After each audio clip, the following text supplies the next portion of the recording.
everyone! Welcome back to my channel, and for today's video, nandito po tayo sa Tagaytay City. Ayan po, nagmotor po tayo papunta dito. So meron po tayo ditong property na napakaganda po. Ito po yung kanyang right of way. Ito po is yung Barangay Road. Ayan. Pag sinearch sa Google Map, katabi niya lang po yung Tagaytay Cockpit Arena. Ayan. Tapos ito guys, pag diniretso nyo to, ayan, mga 30 seconds, nasa Tagaytay Bypass Road na kayo.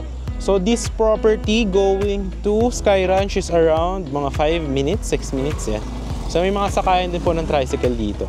So puntahan natin yung property, no? So right now is 6 PM po. Ayan. So malamig po dito sa property na to. Ayan. Ito may daan din dito isa. Ayan. So tayo is nagmotor. Ayan. Ayan. So tayo is nagmotor. Galing tayo sa Tagaytay Bypass Road. So puntahan natin yung property right there. Ayan. So ayan. So ngayon guys, habang naglalakad tayo is paliparan natin siya ng drone shot para makita nyo yung kanyang aerial shot that you will see here on 3, 2, 1. Here is yung aerial shot ng ating property.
Aerial shot niya. So ide-develop po ito. Included po sa pricing natin yung transfer of title niya. Ayan. Tapos this one will be having concrete roads with drainage.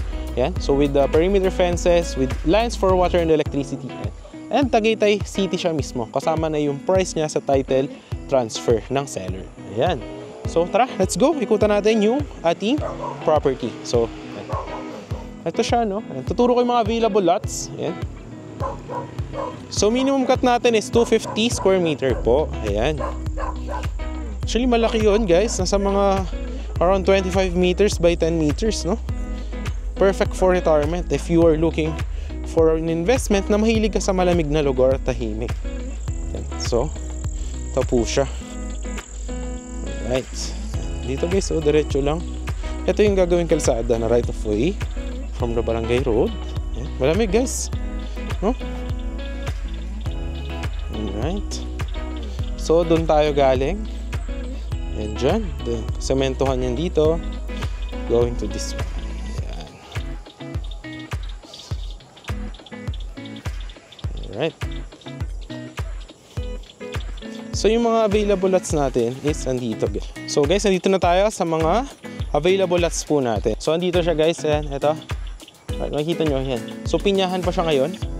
Ayan, makikita nyo siya dyan. So yun yung mga available natin. Ang minimum cut is 250 square meter po. Ayan. So ito guys, naki-clear out yan. So dyan gagawin yung right of way kanina na nakita nyo. I-road clearing yan, diretso po dito. Ayan. Tapos yung mga available lots natin is nandyan po. Ayan. So pakita ko sa inyo. Ayan.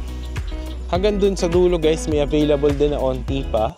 Ayan. Dito sa Bukana, meron ding available ng mga 250 square meter. Ayan.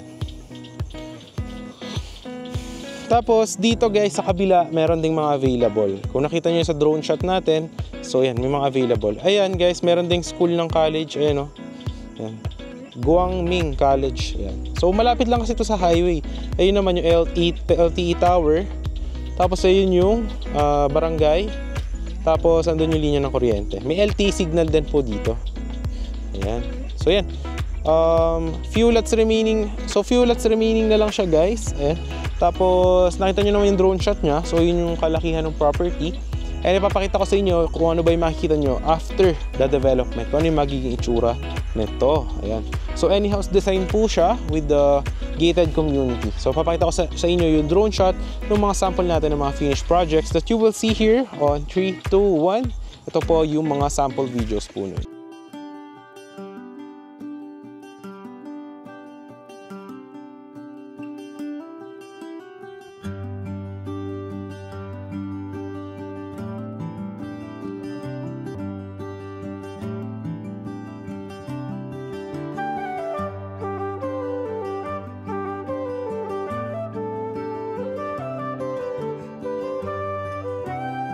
Videos ng mga tapos na nating mga projects. Yan.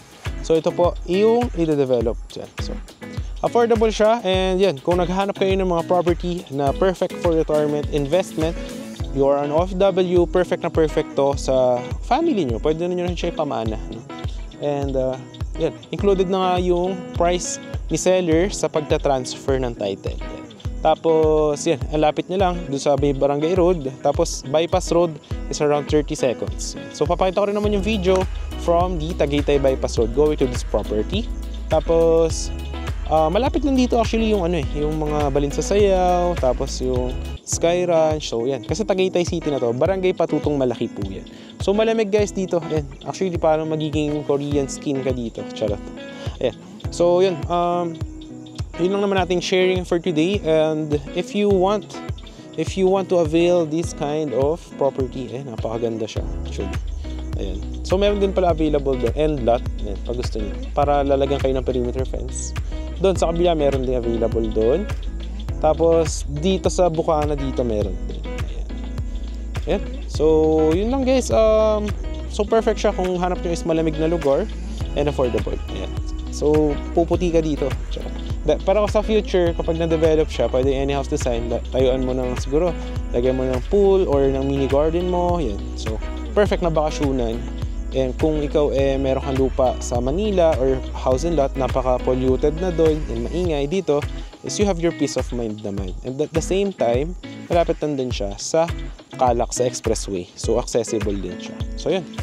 Yun, maraming salamat sa panonood guys, and if you do want this kind of videos, i-subscribe mo ating channel para lagi updated to our next upcoming videos. And syempre, yan, ipapakita na natin yung video from the highway Tagaytay Bypass Road going to this one. So yun lang guys, maraming salamat sa panonood, and God bless po sa lahat, at sa mga OFW natin dyan is ingat po kayong lahat. Thank you.